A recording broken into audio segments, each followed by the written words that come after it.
My point on the man I'm going to come to, Mo Salah, in that I think both of them are underappreciated, and I think Aubameyang is loved by Arsenal fans and maybe not as much outside as what Gary's mentioning.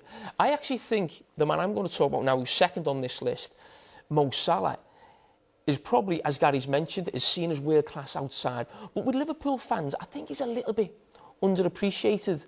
Certainly going from what he did in that first season to what he's sort of the numbers he's getting now. Obviously, it's been a slight dip, if you like. It was never going to be 47 goals in a season. But I think, speaking to Liverpool fans, looking at social media, I think Liverpool have got 6 world-class players. I think they've got the goalkeeper. I think they've got Trent Alexander-Arnold. I think they've got Virgil van Dijk. And they've got, I missed someone, you've got Mane, Firmino and Salah. I think if you ask Liverpool fans, would they take big money for any of the 5 taking Salah out, they'd all say no. No matter what the figure was, there'd be no chance they'd sell the keeper or Van Dijk. Not a chance.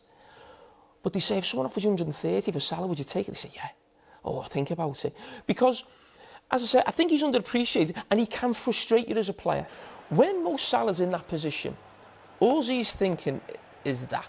That's the first thing in his mind when Mo Salah gets the ball. It's, can I score? Can I set someone up? But his first thing is score. He's never normally looking for that or that.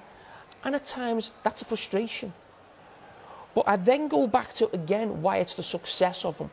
I played with wide players at Liverpool who never scored a goal. They'd go through a season and score 1 goal because they were obsessed with getting chalk on the boots. I've got to get wide. Get side on, up against the fullback, I'll get it and run at him. He actually puts himself against defenders, so he is going to lose the ball. And since he signed, we've been looking at, sorry, have I got the right one? Sorry, the top one. We're talking about the most goals and assists. Now, Gary's been looking at the most goals, and he's right at the top of that.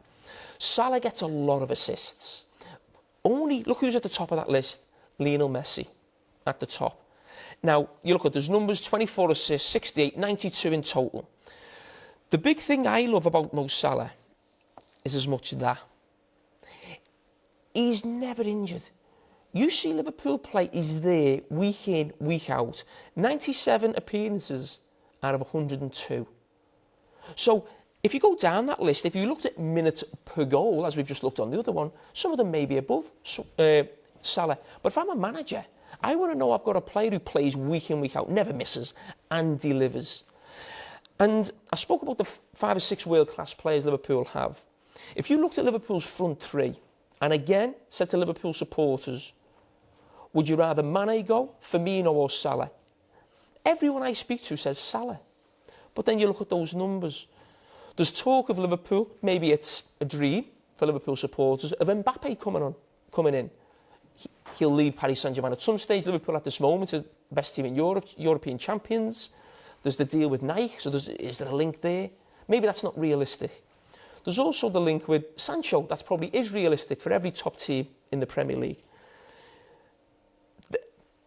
Mbappe is world class. Maybe the man to take over Ronaldo and Messi. Sancho looks like he's on the verge of becoming world class. But I think it'll be so difficult in their first 2.5, 3 years at Liverpool, if they did sign, to get those numbers. And that's why I think Liverpool fans almost have to be careful when some of them are saying these things, that look at these numbers, only Lionel Messi in European football is above this man. So that's why the talk of him moving on. Liverpool need an attacking player to come in, because Salah's going to go maybe the Olympics, African Nations Cup, Mane the same, and bringing Origi on in Madrid for the European Champions is not enough. So they do need a player. But no way in the world would you even think about moving that player on. They are extraordinary numbers. Do you think he's replaceable? It's never easy to replace a player like that. I said 18 months ago I thought Mo Salah would leave Liverpool. I think it's a little bit more simple in the sense of, you know, why Liverpool fans maybe don't demonstrate that love for Salah or the same way, or they would sell him the same way, which Jamie says. And it's affinity and loyalty. I think there's a feeling that he wants to go and play at Real Madrid. He'll go to Barcelona. He'll take the big move. And that's not a criticism of Mo Salah. You know, I played with David Beckham, I played with Ruud van Nistelrooy, I played with Cristiano Ronaldo. They wanted to aspire to win the Ballon d'Or. They wanted to play at Real Madrid. They wanted to be up in lights and play at the biggest Gary, clubs in the that world. That didn't stop. The feeling I get from Liverpool fans, the Mo Salah chant was every single game. And now I know he scored more goals in that first season. The whole ground was bouncing with the Mo Salah chant. You sort of don't really hear that as much in these last two seasons. I don't think it's just I think there's a feeling, affinity, loyalty.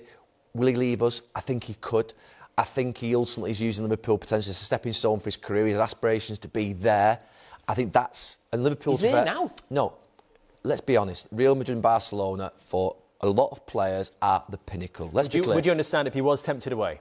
Oh, yeah. No, I've said this for years. If Barcelona and Real Madrid come forward and he plays, you've got a problem. There's no doubt about that. But right now, where he's at, I'm talking about the actual supporters of it, really, and Liverpool supporters' reaction to him. And I sometimes scratch my head. I get what Gary's saying. You probably think there was more chance of, would you say, Mane and Firmino staying? But it's not just that. When a player maybe doesn't celebrate other players' goals or are popular in the team, when a player maybe looks selfish and doesn't pass to his teammates, when you've got a spirit like Liverpool have got, again, those things just erode a little bit of confidence in the fans. And some players just aren't naturally as popular as others, just purely because of the fact that they're just a little bit more selfish. You know, Ruud van Nistelrooy, if he didn't score, I think you mentioned this earlier on today about Salah. Salah would be upset, I think, if the team won 2-0 and he missed 2 chances and didn't score. Yeah. I played with players like that, you've played with players like that. There's just and that's what makes him great. Different mentality. He's a point. great player. He's the one player, by the way, in Liverpool front three, and I love all of them. I love Firmino, I love Mane. I would take Salah over all of them all day long if I had a choice.